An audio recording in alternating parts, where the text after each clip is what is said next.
Investigators in the Bahamas are searching for clues to explain the sudden deaths of 3 American tourists Friday at this Sandals resort in Exuma.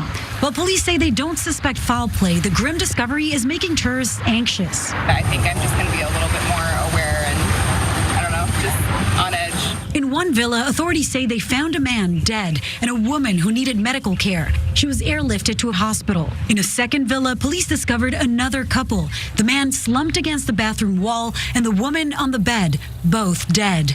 The two had complained of feeling sick the night before. Like most tourists, we like to know what happened and why it happened, but just so we can be cautious. Authorities do not believe any hotel guests are in danger. Our investigations were up till late last night, and we feel that what we are seeing is an isolated case. Authorities and people around the area don't really think much more is happening there. 3 people died mysteriously at one particular place. It's isolated. Yeah, it's isolated within that particular Sandals location. So the cause of death for these 3 tourists is still unknown. They're figuring this whole thing out, but they also have seemingly ruled out any foul play just based off of the way that these folks were found. Let's look at some of the details here from this. So a pathologist is slated to conduct autopsies on Monday, and the Royal Bahamas Police Force Commissioner Paul Roll said this.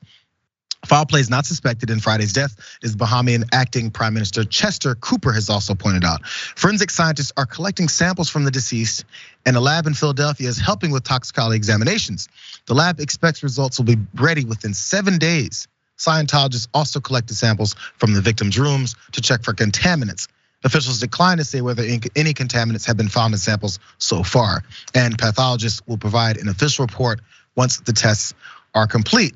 Now, of these 3, as they point out in the video, 2 was a married couple, the other person was also on their own. I'm not sure how far from each other their villas were, but they were definitely at least in the same resort, which I think caused people to wonder what it is that happened and if they're gonna be exposed potentially to what happened to these folks.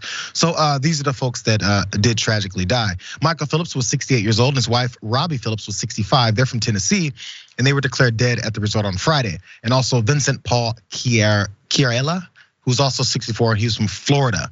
He was found unresponsive in a separate room, and all 4 of them sought medical treatment before they were found in their rooms.